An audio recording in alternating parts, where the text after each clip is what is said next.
everyone, so as promised I'm going to go live, hence now, and by popular demand I'm going to do like tips and tricks on how to be budget friendly, eating healthier, and then some ideas to ensure you're eating healthier.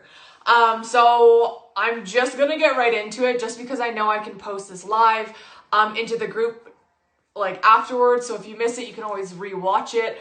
But as always, if you have any questions while I'm doing the live, please ask. I have no issues answering questions right away for you guys, okay? So I'm gonna get right into it. The first thing is plan your meals ahead of time. So that way you know exactly what you're eating Monday, Tuesday, Wednesday, Thursday, Friday, Saturday, Sunday. You know what you're eating. You know what you're going into the grocery store for. By making a list and predetermining your meals, that is the easiest way to stick to a list and really prioritize what you're going to the grocery store for, okay? The next thing is, so this was another part of that. So stick to your grocery list when you go to the store, okay? So make a grocery list, stick to it. The thing that I always like to say, and what I've always kind of lean towards, is stay to the outer edges of a grocery store, because if you think about it, that's where all your produce, your fresh breads, your eggs, dairy, yogurts, cheeses, and stuff like that are around the outer edges, okay? I'm not saying you can't go in the middle. I mean, water's in the middle and stuff like that, but that is the easiest way to stick to fresh and healthier options, okay? The third thing is cook at home. I know this sounds easier said than done because we all enjoy eating out or going out for a bite to eat with friends, family, loved ones. But cooking at home, saves you a lot of money because you can buy groceries for a family of 4 for about $100, $150 a week. Whereas if you're ordering out, chances are you're looking at almost $100. So definitely eating at home saves you money. And usually you control what goes in it. So you know what's in it, what like the health benefits are. You can add specific spices and stuff like turmeric to add those health benefits. But so yeah, cooking at home is a good option. Overcook at dinner. So you have enough for lunch. So if you're cooking a really healthy dinner, overcooking and storing it for the next day makes your next day's lunch super easy, and you save money doing that way because you're cooking once, eating twice, okay? This tip is something that I've always done, is do not go to the grocery store on an empty stomach, because those, like when you go in and you're like, oh man, I'm so starving, that's when you're gonna go and you're gonna start picking up all the chips, all the cookies, all the quick, easy snacking foods that you're craving when you're hungry. Whereas if you go to the grocery store when you're full, you stick to your list, you know what you're getting, and you leave, okay? So don't go to the grocery store on an empty stomach. This is something I've always done. You'll probably see that with my smoothie preps, is buy frozen. Whether it's vegetables, chicken, pork, beef, anything, buy it frozen. And the health benefits are the same thing. It just tends to be a hell of a lot cheaper. So like, for example, I work at Costco, so I do know like Costco does giant bags of fruit for like between $11 to $13. And I buy that once every 2 months. And I have a smoothie every single day, okay? So it definitely helps to and pays off. Or like buying a frozen veggie mix, for example, for stir fries. How easy is that to dump it in and move on, right? So convenience, and it's honestly a lot cheaper than buying fresh. Same with meat. As I mentioned, like I know Costco has like a 30 pack of chicken. Okay, maybe not 30, like 15 for $30.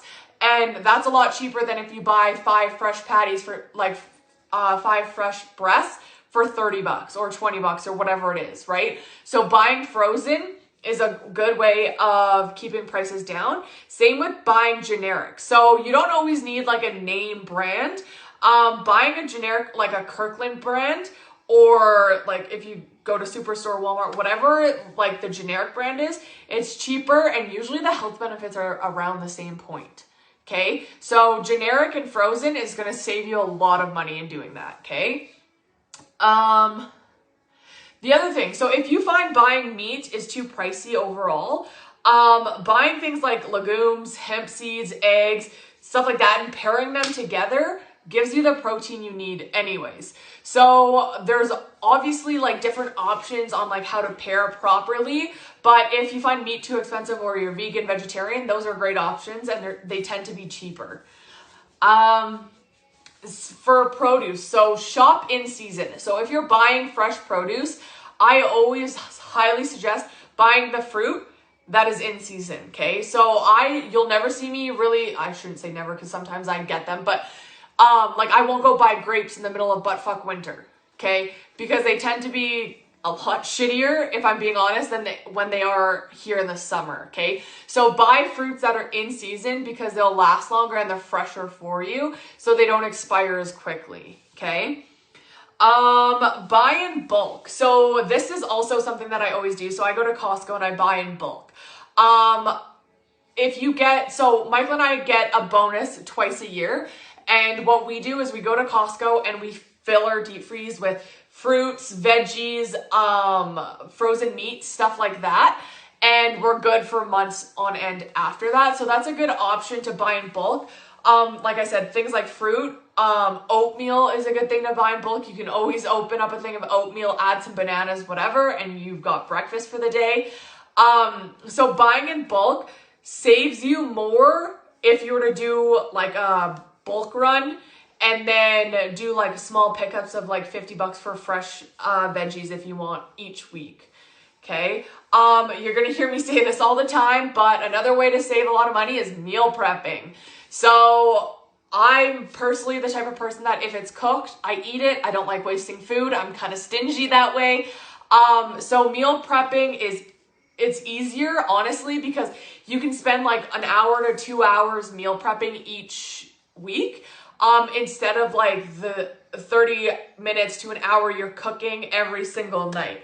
So by meal prepping, it makes everything so much easier, because if one night you like stay late at a doctor's appointment or something like that, you always have that grab and go dinner or grab and go lunch that you can supplement in instead of like making a full dinner if you're too tired or too like behind on the day. So I'm a huge believer in meal prepping. I think it is very beneficial for health factors, for overall like availability and stuff like that. Sorry, my dog's in here.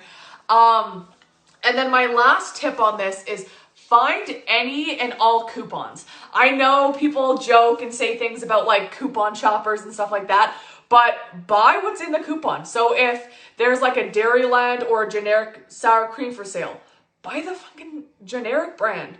You know what I mean? Like you don't always need to go buy the name brand stuff. And if there's like coupons, stack them up. Stack all the coupons you find. Any sales you find, those are good, really good options to bulk up on when they're on sale. So always having like grocery flyers or checking online for sales is a huge way of kind of getting everything you need for a smaller price. So figuring out what's on sale and getting that when it's on sale. So those are the tips I have. If anyone has any questions, if you're watching this after, just hashtag replay and ask questions there. I would happily answer any in the comment section after I post this as well. As always, you guys know where to reach me. If you have any questions at all, I'm there to help and support you guys. So let me know if you have any questions.